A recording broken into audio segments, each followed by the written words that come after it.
Welcome back friends.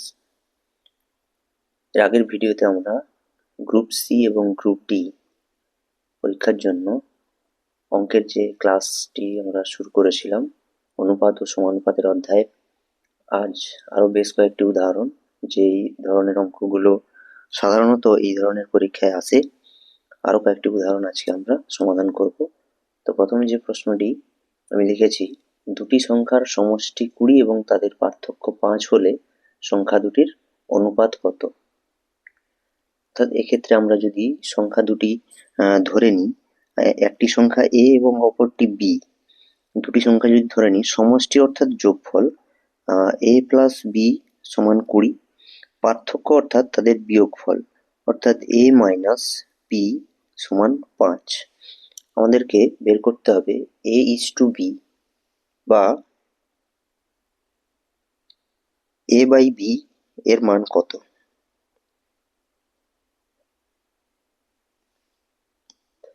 এক্ষেত্রে আমরা অপনয়ন পদ্ধতিতে যেভাবে সমীকরণ সমাধান করি সেভাবে করব, অর্থাৎ রাশিমালা দুটি যোগ করলে প্লাস বি মাইনাস বি কেটে যাবে, থাকবে 2a সমান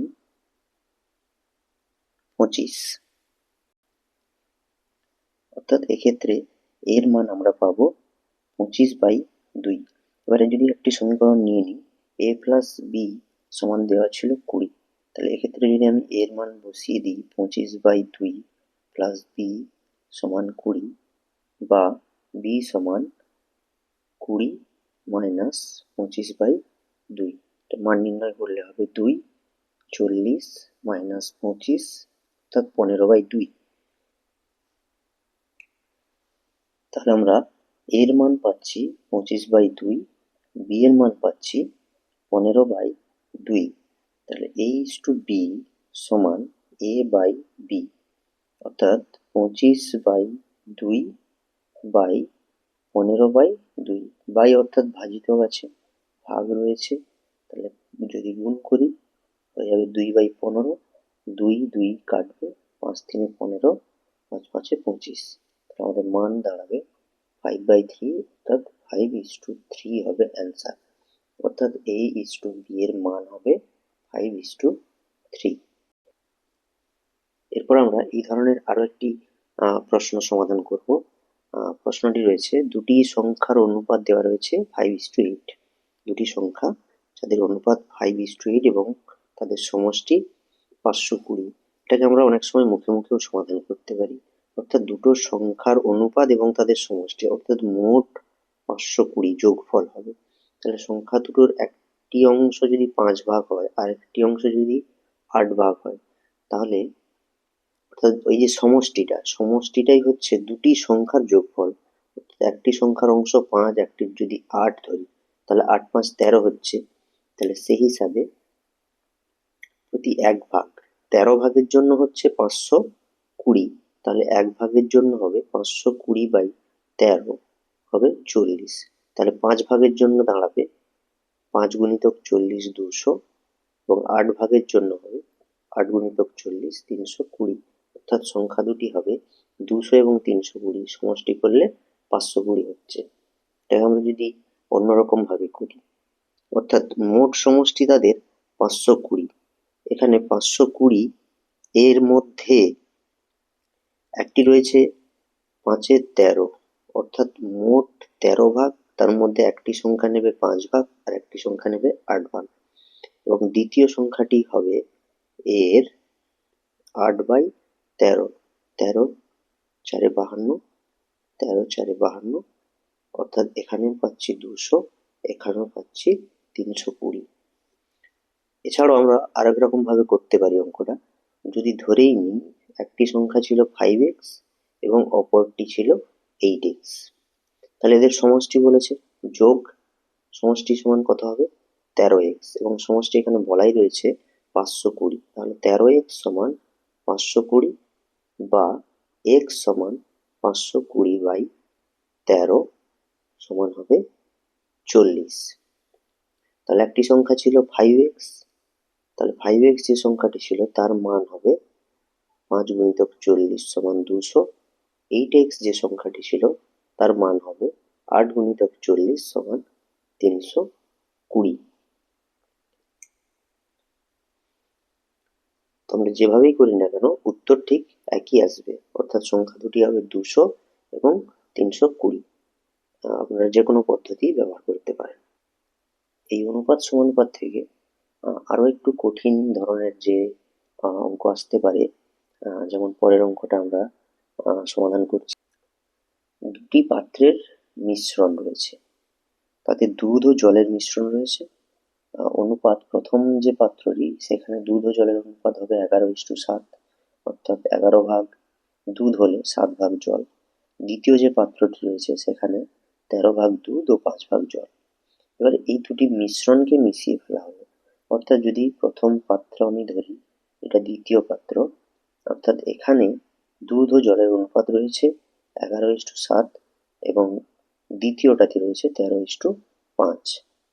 অর্থাৎ এক্ষেত্রে যদি মিশিয়ে দেওয়া হয় পুরোটাকে, যদি দুটি পাত্রের মিশ্রণকে একটার মধ্যে ঢেলে দেওয়া হয়, তাহলে সেক্ষেত্রে দুধ ও জলের অনুপাত কি হবে সেটা আমাকে নির্ণয় করতে হবে।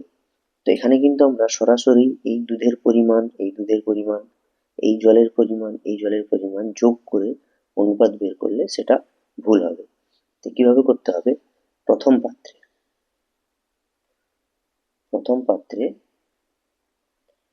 দুধ ও জলের অনুপাত রয়েছে 11:7। তাহলে মোট কত রয়েছে? 11 আর 7 18, অর্থাৎ এখানে দুধ রয়েছে মোট 18 ভাগের 11 ভাগ, অর্থাৎ 11/18। জল রয়েছে 18 ভাগের 7 ভাগ, অর্থাৎ 7/18। একই রকম ভাবে দ্বিতীয় পাত্রে দুধ ও জলের যে অনুপাত ছিল তা হলো 13:5। তাহলে এক্ষেত্রে দুধের পরিমাণ কি হবে না, মোট 18 ভাগ, 13 যুক্ত 5, 18 ভাগের 13 ভাগ, অর্থাৎ 13/18। জল থাকবে 18 ভাগের 5 ভাগ, অর্থাৎ 5/18। তাহলে আমরা অংশ হিসাবে কোন পাত্রে কতটা জল এবং কতটা দুধ ছিল তা পেয়ে গেলাম। এবার যখন দুটি পাত্রের মিশ্রণকে মিশিয়ে দেওয়া হবে, তাহলে মোট দুধের পরিমাণটা হবে কত? মোট দুধের পরিমাণ হবে নতুন মিশ্রণে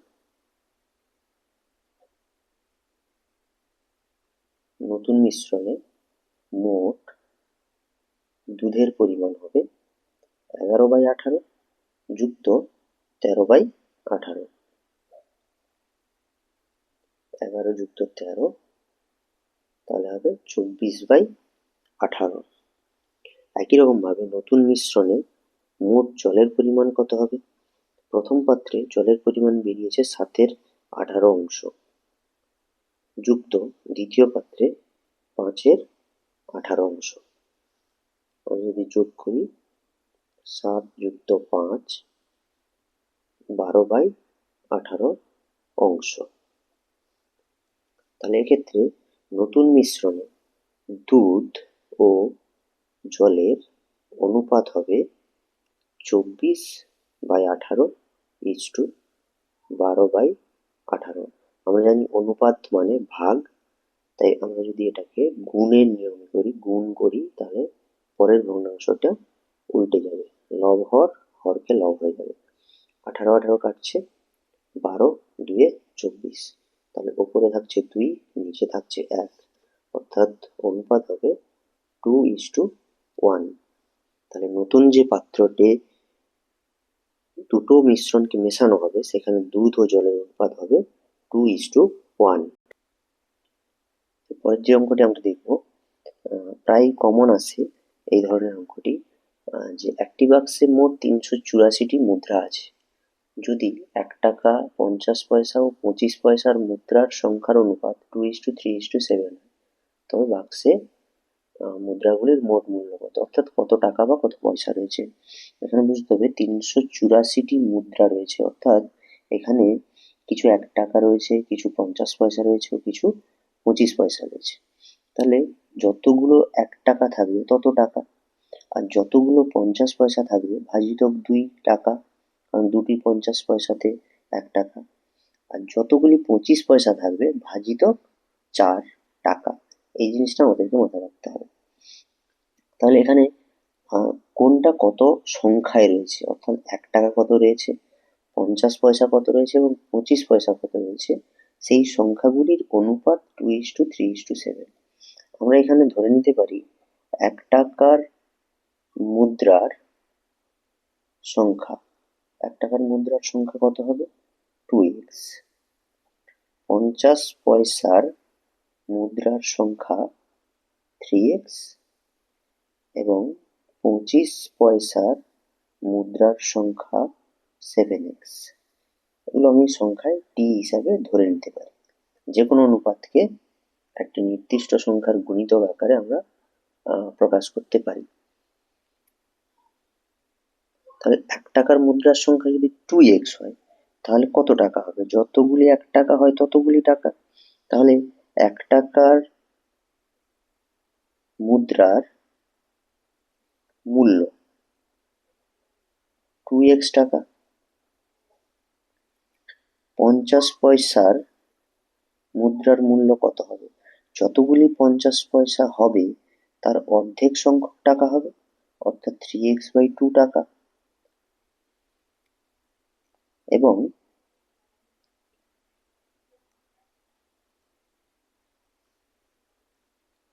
25 পয়সার মুদ্রার সংখ্যা মূল্য কি হবে, 7x/4 টাকা। এখানে আমরা এই যে 3টি লাইন করলাম, প্রশ্ন যদি ঘুরিয়ে দেওয়া থাকে তাহলে সেক্ষেত্রে এই পদ্ধতিটি অবলম্বন করতে হবে। অর্থাৎ প্রশ্ন ঘুরিয়ে দেওয়া কিরকম না, মুদ্রার সংখ্যার অনুপাত দেওয়া থাকবে, মুদ্রার সংখ্যা না দিয়ে মোট কত টাকা সেটা দেওয়া থাকতে পারে। মোট কত টাকা সেটা তো যদি দেওয়া থাকে তাহলে আমার এখান থেকে কত টাকা পেয়ে যাচ্ছি, যোগ করব, যোগ করে সেই টাকার পরিমাণটা আমরা এখানে উল্লেখ করব।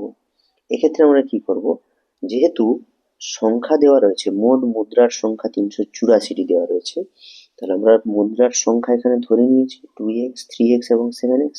তাহলে আমরা বলতে পারি শর্তানুসারে 2x + 3x + 7x সমান 384। যোগ করলে হচ্ছে 3 2 5 7 5 12x সমান 384, বা x সমান 384/12। কাটাকাটি করলে 12 3 36, 12 দিয়ে 24, বা x সমান 32। তাহলে 1 টাকার মুদ্রার সংখ্যা সমান, 1 টাকার মুদ্রার সংখ্যা আমরা ধরেছিলাম 2x টি, তাহলে 2 গুণিতক x এর মান 32 অর্থাৎ 64। 50 পয়সা মুদ্রার সংখ্যা হবে 3x, আমরা ধরেছিলাম 3 × 32 96টি। 25 পয়সার মুদ্রা ছিল আমাদের কাছে 7x অর্থাৎ 7 × 32 224টি। তাহলে 1 টাকার মুদ্রা 64টি রয়েছে, অর্থাৎ এখানে আমরা কত টাকা পাবো, 64 টাকা। 50 পয়সা রয়েছে 96টি, তাহলে 96/2 সমান 48 টাকা। 25 পয়সা রয়েছে 224টি, অর্থাৎ এক্ষেত্রে 25 পয়সার সংখ্যাকে 4 দিয়ে ভাগ করতে হবে, কারণ 4টি 25 পয়সাতে টাকা হয়। তাহলে 4 5 20, 4 6 24, 56 টাকা। তাহলে ওই বাক্সে মোট মুদ্রার মূল্য, অর্থাৎ মোট কত টাকা রয়েছে, মোট মুদ্রার মূল্য হবে 64 যুক্ত 48 যুক্ত 56। 4 8 4 12 6 18, 8 হাতে 1, 7 4 11 5 16, 168 টাকা। তাহলে দু ধরনের প্রশ্নের ক্ষেত্রে কিন্তু আমাদের এই সূত্রটা কাজে লাগছে। অর্থাৎ মূল্য বের করার জন্য মুদ্রার মূল্য কত, টাকার ক্ষেত্রে যতগুলি 1 টাকার মূল্য থাকবে তত টাকাই হবে, 50 পয়সার ক্ষেত্রে ভাজিতক 2, 25 পয়সার ক্ষেত্রে ভাজিতক 4, এটি মনে রাখতে হবে। সেই সঙ্গে এই অনুপাতগুলোকে আমরা এইভাবে 2x, 3x, 7x বা 2y, 3y, 7y যেভাবে হোক আমরা সংখ্যা হিসাবে ধরে নিতে পারি। অঙ্ক বুঝতে কোনো সমস্যা থাকলে বা অন্য যদি কোনো উদাহরণ থাকে অবশ্যই কমেন্ট বক্সে জানাবেন সবাই। অবশ্যই চ্যানেলটিকে সাবস্ক্রাইব করুন। চেষ্টা করছি যতটা সহজভাবে অঙ্কগুলো বোঝানো যায় এবং যে ধরনের প্রশ্ন গ্রুপ সি বা গ্রুপ ডি পরীক্ষাতে আসে সেই প্রশ্নগুলোই আলোচনা করার চেষ্টা করছি। পরের অঙ্ক যেটা রয়েছে, দুজন ব্যক্তির আয়ের অনুপাত দেওয়া রয়েছে। দুজন ব্যক্তি আয়ের অনুপাত 5:3 এবং তাদের ব্যয়ের অনুপাত 9:5। যদি তাদের সঞ্চয় যথাক্রমে 1300 টাকা ও 900 টাকা হয় তাহলে তাদের প্রত্যেকের আয় কত? অর্থাৎ এদের আয় ব্যয়টা অনুপাত হিসাবে দেওয়া আছে। প্রথম ব্যক্তি আয় ও ব্যয়ের পরে 1300 টাকা সঞ্চয় করে, দ্বিতীয় ব্যক্তি আয় ও ব্যয়ের পরে 900 টাকা সঞ্চয় করে। তাহলে তাদের প্রত্যেকের আয় কত? অর্থাৎ এই যে আয়ের অনুপাতটা দেওয়া আছে, এই প্রত্যেকের আয় কত সেটা আমাকে নির্ণয় করতে হবে। এখান থেকে আয় অথবা ব্যয় যে কোনো প্রশ্ন হতে পারে, প্রত্যেকের আয় কত বা প্রত্যেকের ব্যয় কত। এক্ষেত্রে আমরা একই রকম ভাবে প্রত্যেকটি অনুপাতের ক্ষেত্রে আমরা যেমন ধরে নিচ্ছি যে প্রথম ব্যক্তির আয় 5x, দ্বিতীয় ব্যক্তির আয় 3x, আমরা এইভাবে ধরে নেব। আয়টাকে 5:3 অনুপাতে দেওয়া আছে, 5x এবং 3x, x যে কোনো সংখ্যা হতে পারে। এই যে 5x বা 3x কাটাকাটি করলে সেই 5:3 হচ্ছে, তাই আমরা x এর গুণিতক হিসাবে তাদের আয় ব্যয়টাকে ধরে নিলাম। এর সঙ্গে যদি আমরা ব্যয়টা ধরি, ব্যয় কত হবে? 9:5 অনুপাত রয়েছে, তাহলে ব্যয়টাকে কিন্তু আমরা অন্য একটি গুণিতক দিয়ে ধরবো, অর্থাৎ 9y, এবং দ্বিতীয় ব্যক্তির ব্যয় কত হবে? 5y। প্রত্যেকটা ক্ষেত্রে যখনই আমাদের দরকার হবে আমরা অনুপাত থেকে এইভাবে কিন্তু সেই সংখ্যাটাকে আমরা ধরে নিতে পারি। তাহলে প্রথম ব্যক্তির সঞ্চয় কত হবে? প্রথম ব্যক্তির আয় ছিল 5x এবং ব্যয় 9y, অর্থাৎ আয় বিযুক্ত ব্যয় সমান সঞ্চয়। তাহলে সঞ্চয় কত বলা রয়েছে? 1300 টাকা, আর আমরা বের করেছি 5x minus 9y। দ্বিতীয় ব্যক্তির সঞ্চয় কত হবে? দ্বিতীয় ব্যক্তির আয় ছিল 3x এবং ব্যয় 5y, তাহলে দ্বিতীয় ব্যক্তির সঞ্চয় 3x minus 5y, অর্থাৎ 5x minus 9y সমান আমরা লিখতে পারি 1300 এবং 3x minus 5y সমান লিখতে পারি 900। কারণ যেহেতু বলাই রয়েছে দ্বিতীয় ব্যক্তির সঞ্চয় 900 টাকা, প্রথম ব্যক্তির সঞ্চয় 13 টাকা, আমরা এখান থেকে বের করেছি প্রথম ব্যক্তির সঞ্চয় 5x minus 9y, দ্বিতীয় ব্যক্তির সঞ্চয় 3x minus 5y, অর্থাৎ 5x minus 9y হবে প্রথম ব্যক্তির সঞ্চয় 1300 টাকা এবং 3x minus 5y সমান দ্বিতীয় ব্যক্তির সঞ্চয় 900 টাকা। আমরা সেই অপনয়ন পদ্ধতিতে আমরা এটাকে সমাধান করে x বা y এর মান যে কোনো মান বের করতে পারি। যেহেতু এখানে প্রশ্ন রয়েছে প্রত্যেকের আয় কত, তাই আমরা এখানে আয়ের অনুপাতকে আমরা x এর গুণিতকে ধরেছি, তাই আমরা এখানে x এর মানটা নির্ণয় করব। এবং যদি বলা থাকতো ব্যয়ের মান কত, প্রত্যেকের ব্যয় কত, সেক্ষেত্রে আমরা y এর মানটা বের করতাম।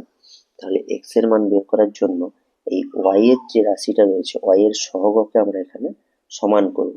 এখানে y এর সহগ রয়েছে 9, এখানে রয়েছে 5, তাহলে 9 আর 5 এর লসাগু 45 হয়।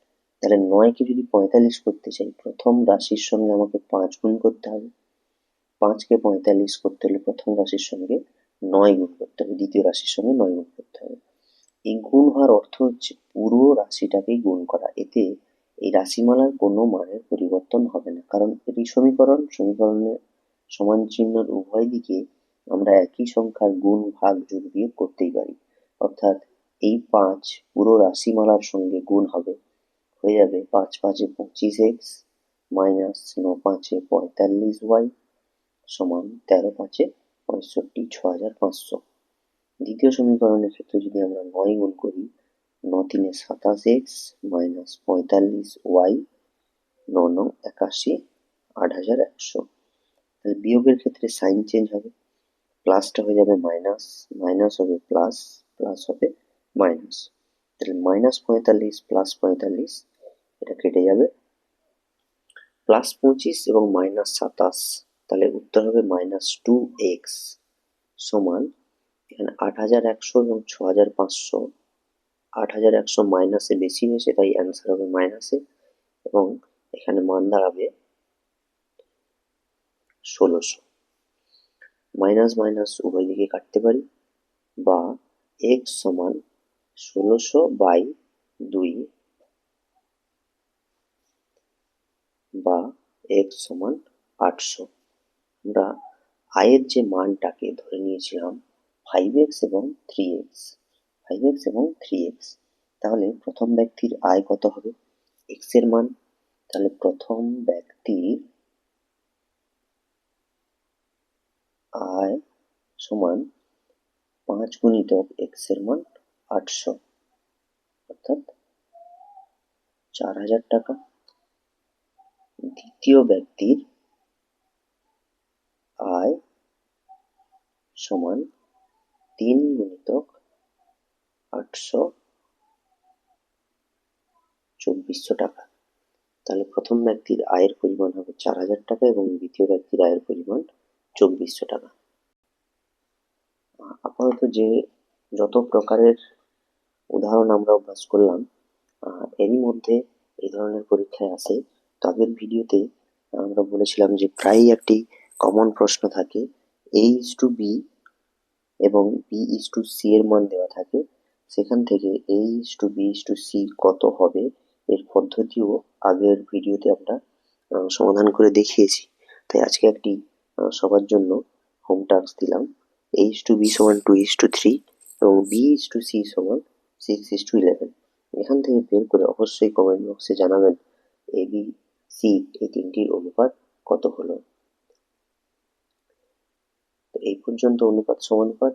আবার একটি নতুন অধ্যায় নিয়ে নতুন ভিডিওতে দেখা হচ্ছে। এ পর্যন্ত সবাইকে ধন্যবাদ।